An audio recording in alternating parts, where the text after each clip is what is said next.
Kongres Amerika Serikat memutuskan untuk membatasi aktivitas militer terhadap Iran. Keputusan ini dilakukan dengan proses pemungutan suara dengan hasil 50 untuk setuju dan 47 tidak setuju.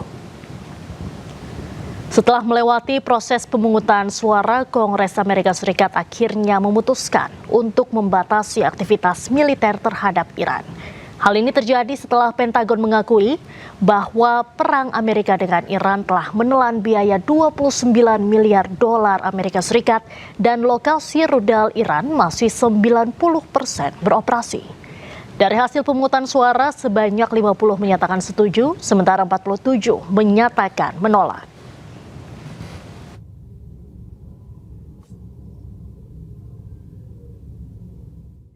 Presiden Amerika Serikat Donald Trump mengatakan perang dengan Iran akan segera usai. Trump juga mengatakan bahwa Iran sudah bosan hingga akan segera membuat kesepakatan dengan Amerika Serikat. We're going to end that war very quickly. They want to make a deal so badly. They're tired of this. Should have happened for 47 years. Somebody should have done something about it, and it's going to happen, and it's going to happen fast. Sementara itu, Iran terus bersiap menghadapi ancaman musuh. Iran tegaskan akan mengerahkan segala kekuatan untuk melawan.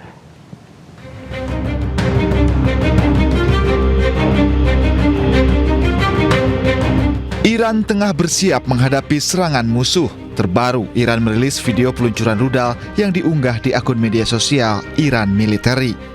Unggahan ini ditambahkan keterangan "We are ready" atau "Kami siap". Kesiapan ini diperkuat dengan pernyataan juru bicara Kementerian Luar Negeri Iran, Esmail Baqai. Esmail tegaskan, Iran tidak akan tunduk pada ancaman musuh. Iran mengaku siap dengan segala skenario dan akan melawan dengan segala kekuatan. دیپلماسی ما تردید نکنید هوشمندانه است. ما دیپلماسی رو با جدیت پیگیری می‌کنیم.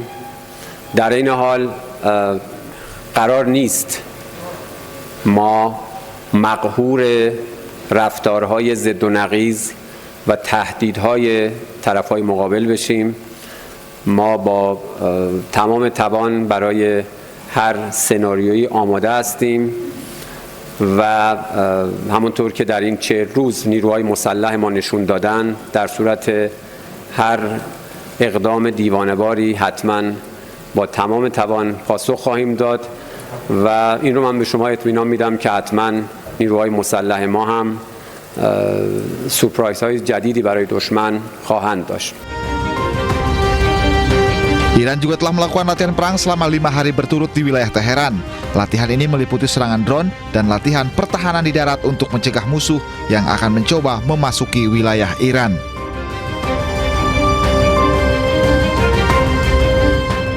Amerika Serikat kembali menghindari tanggung jawab atas serangan mematikan terhadap sekolah di kota Minab, Iran yang menewaskan 155 orang pada hari pertama perang. Komandan tertinggi pasukan Amerika Serikat di Timur Tengah menyatakan di hadapan panel pengawas Kongres bahwa lokasi sekolah berada di area sensitif militer yang membuat investigasi menjadi jauh lebih rumit dibandingkan serangan udara rata-rata. United States does not deliberately target us. Got that part. Period. Full stop. And nor are the Iranian people our enemy. The IRGC is the adversary in this case. I heard that in your opening statement, Admiral. I asked you a very specific question, and I'm curious what the answer is. So the investigation is ongoing. As soon as it is complete, I'm happy to be as transparent as possible. We will not take responsibility for something we very obviously did. So it's a complex investigation. The school itself is located on an active IRGC cruise missile base. Absolutely. It's more complex than the average strike.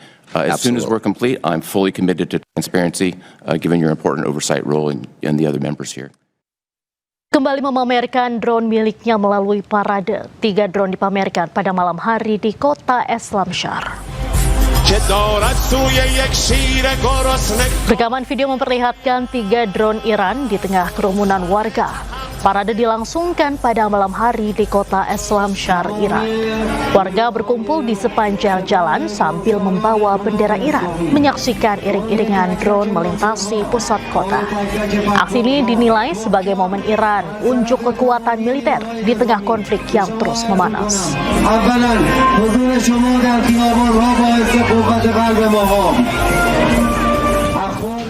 Kapal-kapal dan tanker masih tertahan di Selat Hormuz. Hal ini terjadi akibat krisis di Hormuz belum juga mereda. Dari rekaman siaran televisi pemerintah Iran pada Selasa, kapal-kapal dan tanker masih berada di Selat Hormuz. Namun tanggal dan lokasi tepatnya tidak dapat diverifikasi secara independen pada saat publikasi. Juru bicara Kementerian Luar Negeri Iran, Esmail Bakai mengatakan, Teheran telah menanggapi proposal terbaru Amerika Serikat terkait lalu lintas di Selat Hormuz. Iran juga mengklaim sudah bekerja sama dengan Oman dan negara-negara lain terkait navigasi di selat tersebut. روز بعد از ارسال نقطه نظرات ما به طرف آمریکایی از طرف پاکستان ما با مجموعه‌ای از پیشنهادات طرف مقابل مواجه شدیم که در این چند روز بررسی شد و همونطور که دیروز اعلام شد متقابلا نقطه نظرات ما به طرف آمریکایی منعکس شده. Kapal induk Inggris dilaporkan telah melintasi terusan Suez. Kapal tersebut tengah bergerak menuju kawasan Timur Tengah. Kapal militer Inggris mengumumkan telah melewati terusan Suez, berlayar menuju kawasan Timur Tengah. Pergerakan ini disebut sebagai persiapan menghadapi kemungkinan operasi multinasional di Selat Hormuz. Misi tersebut bertujuan untuk menjaga keamanan jalur pelayaran internasional. Selain itu, untuk memastikan kebebasan navigasi di salah satu rute energi paling vital dunia. Kita ke informasi selanjutnya, pemirsa. Presiden Rusia Vladimir Putin tiba di Beijing, China. Dalam kunjungannya, Putin akan bertemu Presiden China Xi Jinping untuk membahas sejumlah kerjasama. Presiden Rusia Vladimir Putin mendarat di Beijing Selasa malam. Putin hadir atas undangan Presiden China Xi Jinping. Keduanya dijadwalkan akan mengadakan pembicaraan tingkat tinggi. Kedua negara akan membahas kerjasama dan juga kondisi internasional serta regional. Kondisi di Iran dan Timur Tengah diduga juga menjadi salah satu topik pembahasan. Putin akan berada di China selama 2 hari, yaitu 19 hingga 20 Mei 2026.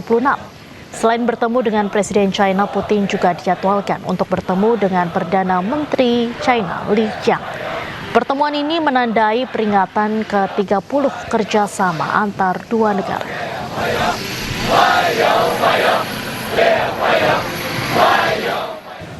Berebut dukungan China, kini giliran Putin yang bertemu Xi Jinping. Dalam pertemuan bilateral, Putin selalu menyapa Xi Jinping dengan sebutan dear friend atau sahabat.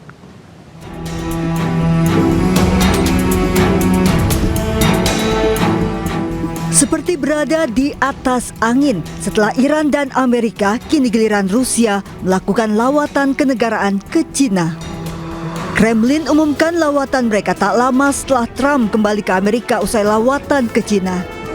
Hubungan romantis dua negara adidaya ini sudah berlangsung sejak lama. Seperti dalam pertemuan-pertemuan sebelumnya, dalam lawatan kali ini Putin memanggil Xi Jinping dengan sebutan sahabat.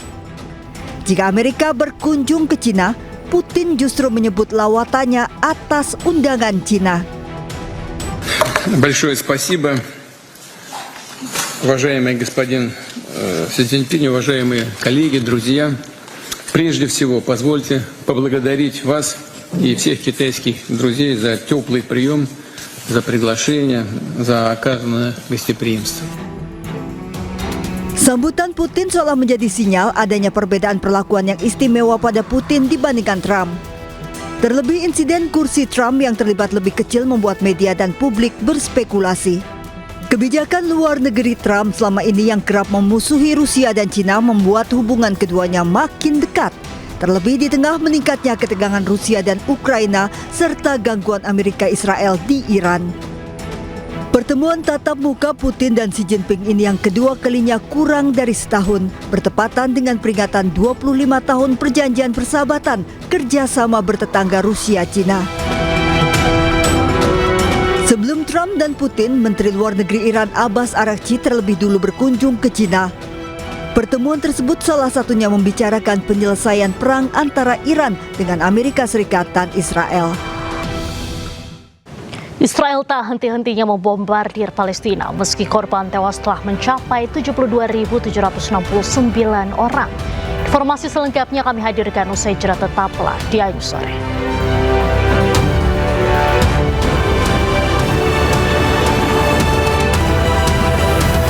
فاللي بين انه جددنا 45 يوم هلا الليله طول الليل ضرب وقصف وما بعرف شو لوين رايحين ما حدا عارف.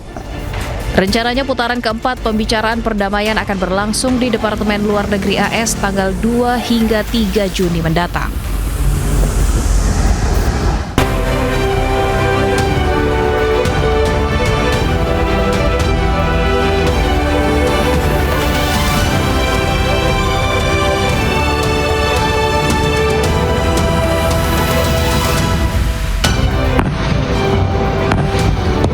Keluarga tewas akibat serangan Israel di Lebanon Selatan.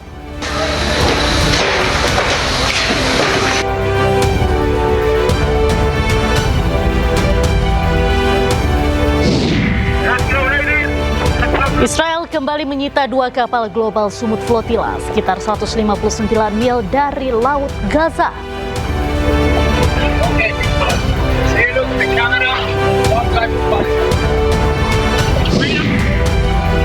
Presiden Prabowo menyampaikan langsung kerangka ekonomi makro dan pokok-pokok kebijakan fiskal era APBN tahun 2027. Serta seluruh anggota Kabinet Merah Putih yang hadir.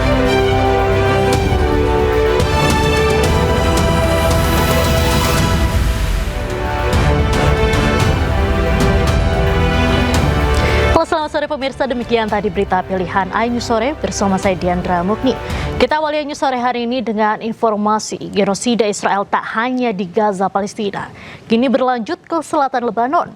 2 keluarga tak tersisa meninggal dalam kekejaman serangan Israel.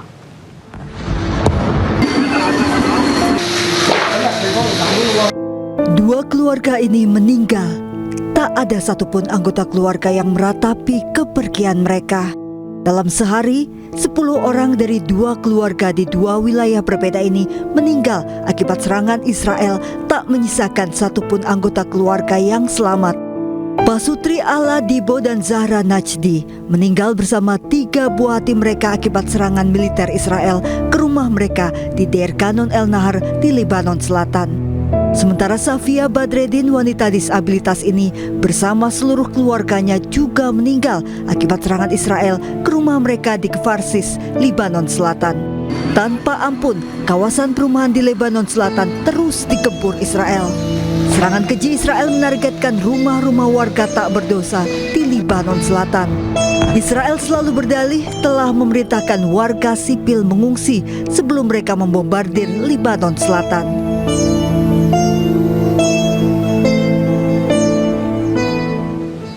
Pemirsa, pejuang Hizbullah merilis rekaman video drone yang menargetkan markas militer Israel di Al-Bayada, Lebanon Selatan.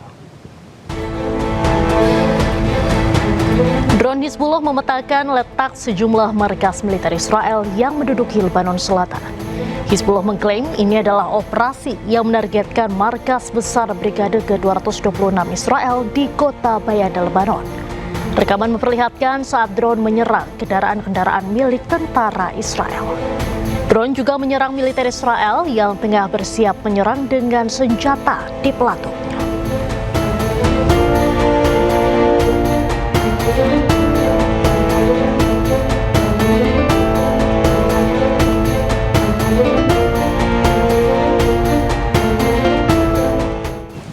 Pasukan militer Amerika Serikat terus melakukan blokade di Selat Hormuz. Sebanyak 89 kapal komersial dialihkan dan terpaksa harus putar balik.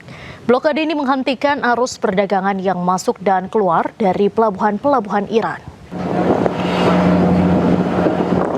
Komando Pusat Amerika Serikat CENTCOM merilis video saat pasukannya melakukan aksi blokade di Selat Hormuz. Dalam video tersebut, sebuah helikopter milik Amerika Serikat melepaskan tembakan ke arah lautan. CENTCOM menyatakan pihaknya terus melakukan penegakan total terhadap blokade Amerika Serikat dan memastikan untuk memutus arus perdagangan yang keluar masuk Iran. Sementara itu, Komandan CENTCOM Laksamana Bradley Cooper mengatakan bahwa dirinya telah menggagalkan strategi Iran yang telah dirancang selama 47 tahun hanya dalam waktu 40 hari.